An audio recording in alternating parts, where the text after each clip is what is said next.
जीत की हवस नहीं, किसी पे कोई वश नहीं, क्या जिंदगी है ठोकरों पे मार दो। सदा वत्सले मातृभूमे नमस्ते सदा वत्सले मातृभूमे. ಸಮಾಜ ದ್ರೋಹದ ಕೆಲಸ ಆಗಿಲ್ಲ. ಯಾವತ್ತು ಸಮಾಜದ ಒಳಿತುಗೋಸ್ಕರ ನನ್ನ ಕೈಯಿಂದ ಆದ ಪ್ರಾಮಾಣಿಕ ಪ್ರಯತ್ನ ಮಾಡಿಕೊಂಡು ಬಂದಿದ್ದೀನಿ. ಸೊ ಈ ರೀತಿ ವಿಶೇಷಗಳನ್ನ ಹೇಳ್ತಾ ಇದ್ದೀರಾ, ಎದುರಿಸ್ತೀವಿ, ಚಿಂತೆ ಇಲ್ಲ. ಆ್ಯಂಡ್ ನೀವು ಇರ್ತೀರಾ, ನಾನು ಇರ್ತೀನಿ. ಮುಂದೆ ನಿಮ್ಮ ಈ ಆದೇಶದ ಪರಿಣಾಮ ಏನಾಗುತ್ತೆ, ಸಂಘ ಯಾವ ರೀತಿ ಎದ್ದು ನಿಲ್ಲುತ್ತೆ, ಇದನ್ನು ಎದುರಿಸೋಕ್ಕೆ ಸಂಘದ ಸ್ವಯಂ ಸೇವಕರು ಇದನ್ನು ಯಾವ ರೀತಿ ಎದುರಿಸ್ತಾರೆ, ನಾನು ನೀವು ಕಾದು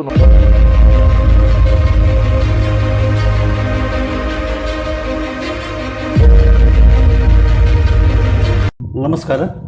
ಮೀಡಿಯಾ ಫೋಕಸ್ ವೀಕ್ಷಕ ಮಿತ್ರರಿಗೆ ಸ್ವಾಗತ. ನಾನು ಶ್ರೀಪತಿ ಹೆಗಡೆ, ಹಕ್ಕಲಡಿ.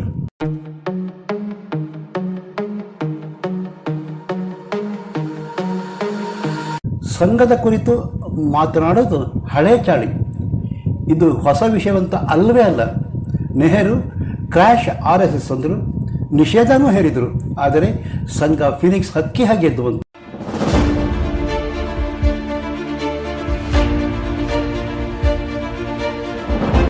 ನಿಷೇಧಿಸಿದವರೇ ನಿಷೇಧ ವಾಪಸ್ ತಗೊಳ್ಳೋರು ಅಂದರೆ ಅದು ಸಂಘದ ತಾಕತ್ತು. ಇನ್ನು ಮಗಳು ಇಂದಿರಾ ಗಾಂಧಿ ನಿಷೇಧ ಹೇರಿದರು, ಸಂಘ ನಿಂತು ಹೋಯ್ತಾ ಅಂದರೆ ಈಗ ಹೆಣ್ಣು ಹೆಸರಿನ ಗಂಡು ಮೊರಿಕರ್ಗೆ RSS ಕುರಿತು ಮಾತನಾಡೋದಕ್ಕೆ ಆಗ್ತಾನೇ ಇರಲಿಲ್ಲ. ಏನು ಮಾಡೋದು, ಇವರಿಗೆ ರಜಾಕರರ ಮೇಲೆ ಪ್ರೀತಿ, ನಮಸ್ತೆ ಸದಾ ವತ್ಸಲೆ ಅಂದರೆ ಉರಿ ಬೀಳುತ್ತೆ. ಆದರೆ RSS ನಿಷೇಧ ಇದು ಕೇಳುತ್ತಲೇ ಎಡಚರರು, ಚಿಂತಕರು, ಸ್ವಯಂ ಘೋಷಿತ ಬುದ್ಧಿಜೀವಿಗಳ ಕಿವಿಗೆ ಮಧುರಾನಂದ. RSS ಬಗ್ಗೆ ಗೊತ್ತಿದ್ದವರಿಗೆ, ದೇಶ ಪ್ರೀತಿಸುವವರಿಗೆ ಇದು ವಿಷದ ಬಾಣ. ಸ್ವಾತಂತ್ರ್ಯದಿಂದ ಇವತ್ತಿನ ತನಕ ಸಂಸ್ಥೆ ಎಷ್ಟು ಸಂಕಷ್ಟ, ಎಷ್ಟು ಆರೋಪ, ಎಷ್ಟು ಆಕ್ರೋಶ ಎದುರಿಸಿದೆ. ಆದರೂ ಇವತ್ತಿಗೂ ಅಸ್ತಿತ್ವ ಉಳಿಸಿಕೊಂಡಿದೆ ಅಂದರೆ ಅದು ಸರಿಯಾಗಲ್ಲ.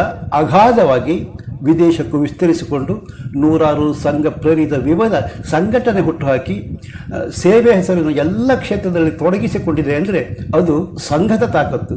ಆದರೆ ಏನು ಮಾಡೋದ್ರಿ, ವಿರೋಧಿಸಿದವರಿಗೆ ಅರಿವೇ ಇಲ್ಲವೇ? ಆದರೆ ಬದಲಾವಣೆ ಏನಾಯಿತು ಅಂದರೆ ಪ್ರತಿ ಬಾರಿಯೂ RSS ಮತ್ತಷ್ಟು ಬಲವಾಗಿ ಹೊರಬಂತು. ನಾನು ಸಂಘದ ಬಗ್ಗೆ ಹೆಚ್ಚು ಮಾತನಾಡಕ್ಕೆ ಹೋಗೋದಿಲ್ಲ. ಈಗಾಗಲೇ ಎಲ್ಲ ಕಡೆ RSS ಬಗ್ಗೆ ಚರ್ಚೆ ನಡೆದಿದೆ.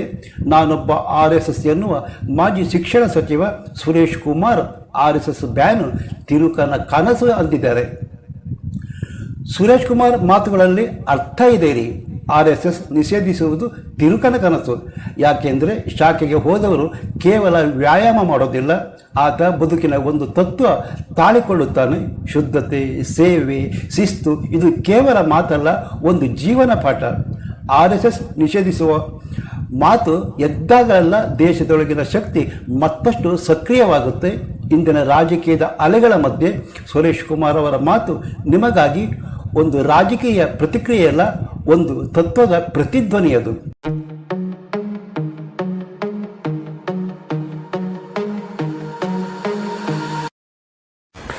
ನಮಸ್ಕಾರ. ನಿನ್ನೆ ರಾಜ್ಯದ ಸಚಿವ ಸಂಪುಟ ಸಭೆ ಒಂದು ನಿರ್ಧಾರನ ತಗೊಂಡಿದೆ. ಆ ನಿರ್ಧಾರ ಎಲ್ಲ ಪತ್ರಿಕೆಗಳಲ್ಲಿ ಬಂದಿದೆ. ಏನು ಅಂತಂದರೆ, ಸರ್ಕಾರಕ್ಕೆ ಸೇರಿದ ಸಾರ್ವಜನಿಕ ಜಾಗಗಳಿವೆ, ಅದು ಮೈದಾನ ಇರ್ಬೋದು, ಯಾವುದೋ ಆವರಣ ಇರ್ಬೋದು, ಶಾಲೆ ಆವರಣ ಇರ್ಬೋದು, ರಸ್ತೆಗಳಿರ್ಬೋದು, ಇಲ್ಲಿ ಯಾವುದೇ ಸಂಘ ಸಂಸ್ಥೆ ತನ್ನ ಚಟುವಟಿಕೆ ಮಾಡೋದಕ್ಕೆ ಸರ್ಕಾರದ ಅನುಮತಿ ತಗೊಳ್ಬೇಕು.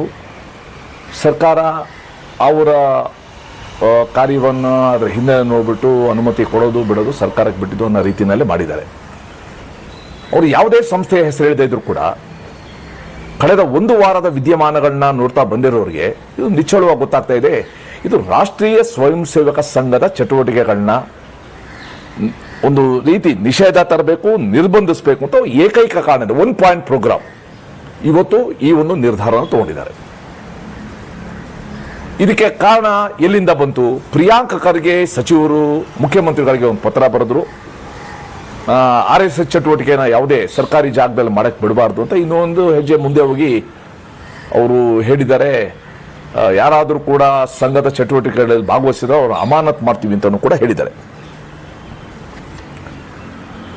ಬಹಳ ಮುಂಚೆಯಿಂದ ಸಿದ್ದರಾಮಯ್ಯನವರ ನೇತೃತ್ವದ ಈ ಸರ್ಕಾರ ಸಂಘದ ಬಗ್ಗೆ ಒಂದು ದ್ವೇಷದ ಭಾವನೆನ ಇಟ್ಕೊಂಡು ಇದೆ. ಆ ನಿಟ್ಟಿನಲ್ಲಿ ಏನೇನೋ ಕೆಲಸಗಳು ಮಾಡ್ತಾರೆ. ಪ್ರತಿ ಮಾತಿನಲ್ಲಿ ನಂಜೇ ತುಂಬಿದೆ. ನಾನು ಕೆಲವು ಅಂಶಗಳನ್ನ ಈ ಸಮಯದಲ್ಲಿ ಹಂಚ್ಕೊಳ್ಳಿಕ್ಕೆ ಇಷ್ಟಪಡ್ತೀನಿ. ಸಂಘದ ಚಟುವಟಿಕೆ ಅಂದರೆ ಏನು? ಕೇವಲ 1 ಗಂಟೆ ಸಂಜೆ ಅಥವಾ ಬೆಳಗ್ಗೆ ಅಥವಾ ರಾತ್ರಿ ಒಂದು ಸಾರ್ವಜನಿಕ ಮೈದಾನದಲ್ಲಿ ಸೇರಿ ಸಂಘದ ಶಾಖೆ ನಡೆಸೋದು ಮಾತ್ರ ಸಂಘದ ಚಟುವಟಿಕೆ ಅಂತ ಇವರು ಅಂದ್ಕೊಂಡಿದ್ರೆ ಬಹುಶಃ ಸಂಘ ಅರ್ಥ ಆಗಿಲ್ಲ ಅಂತ ಅರ್ಥ. 1925ನೇ ಇಸ್ವಿನಲ್ಲಿ ದೇಶದಲ್ಲಿ 2 ಸಂಸ್ಥೆಗಳು ಪ್ರಾರಂಭ ಆದವು.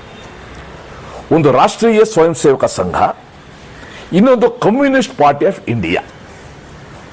ಆ ಕಮ್ಯುನಿಸ್ಟ್ ಪಾರ್ಟಿ ಆಫ್ ಇಂಡಿಯಾಗೆ ಯಾರು ಕ್ವಿಟ್ ಇಂಡಿಯಾನ ವಿರೋಧಿಸಿದ್ರು, ಕ್ವಿಟ್ ಇಂಡಿಯಾ ಚಳವಳಿಯನ್ನು ವಿರೋಧಿಸಿದ್ರು, ಆ ಒಂದು ಪಕ್ಷಕ್ಕೆ, ಆ ಒಂದು ಸಂಘಟನೆಗೆ ನಿರಂತರವಾಗಿ ಆಡಳಿತದಲ್ಲಿರೋರ್ದು ಸಹಕಾರ ಸಿಕ್ಕಿದೆ, ಅವರ ಆಶೀರ್ವಾದ ಸಿಕ್ಕಿದೆ, ಮತ್ತು ಒಂದು ವರ್ಗದ ಬುದ್ಧಿಜೀವಿಗಳ ಸಹಕಾರ ಸಿಕ್ಕಿದೆ, ಯೂನಿವರ್ಸಿಟಿಗಳಲ್ಲಿ ಅಕಾಡೆಮಿಕ್ ಸರ್ಕಲ್ ಸಹಕಾರ ಸಿಕ್ಕಿದೆ, ಎಲ್ಲ ಸಿಗ್ತಾ ಬಂದಿದೆ, ಮೀಡಿಯಾದಲ್ಲಿ ಸಿಕ್ಕಿದೆ.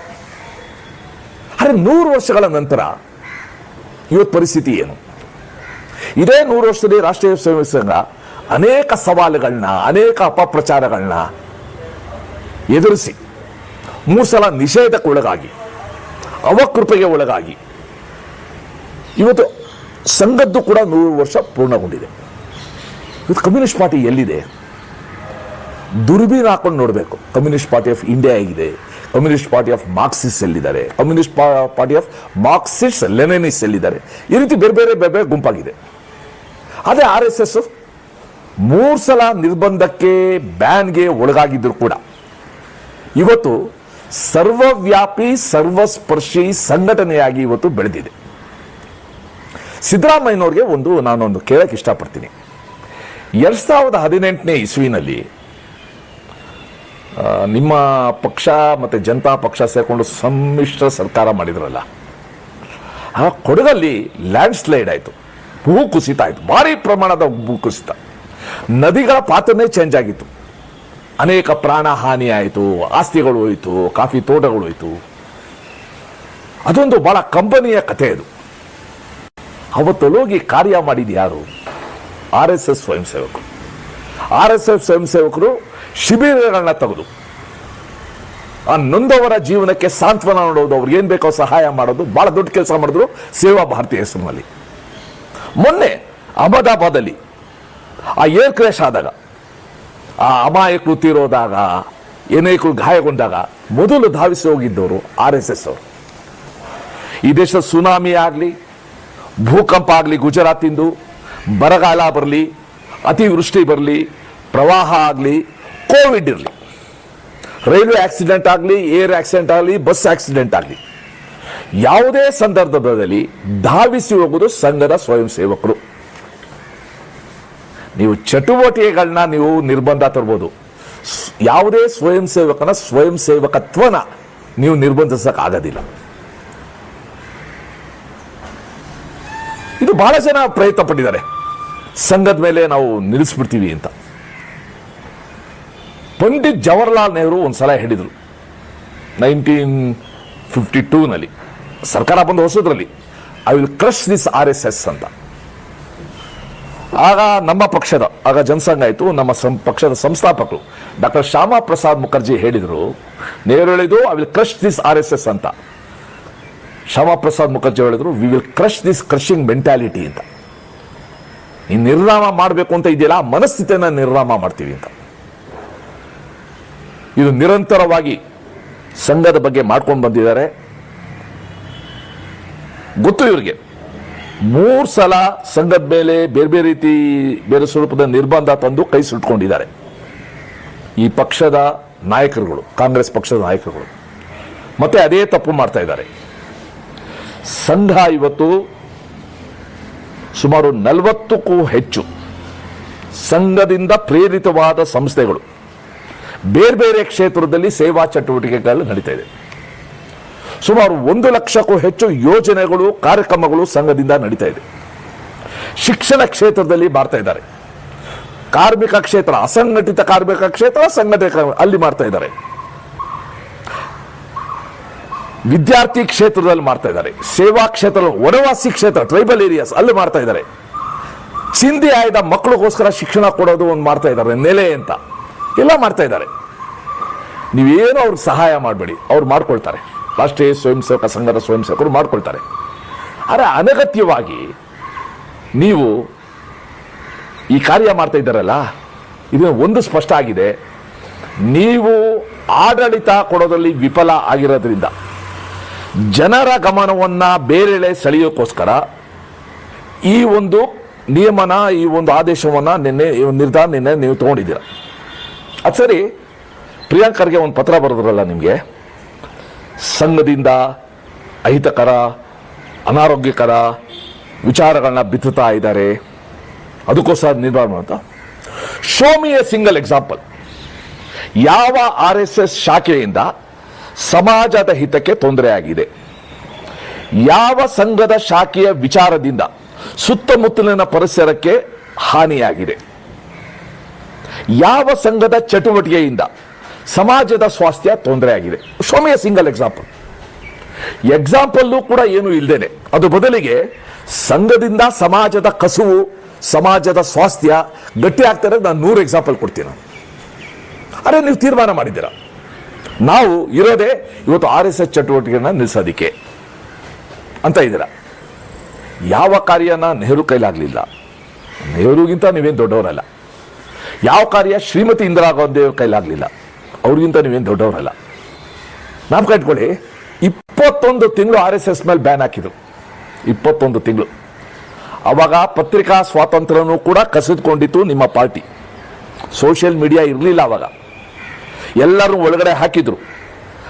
ಅಂತಹ ಸಮಯದಲ್ಲಿ ಆ ಸರ್ವಾಧಿಕಾರಿ ಮನಸ್ಥಿತಿಯ ತುರ್ತು ಪರಿಸ್ಥಿತಿಯನ್ನು ಎದ್ದು ನಿಂತು ಗಟ್ಟಿಯಾಗಿ ಬೆಳೆದ ಸಂಘಟನೆ ಅಂದರೆ RSS.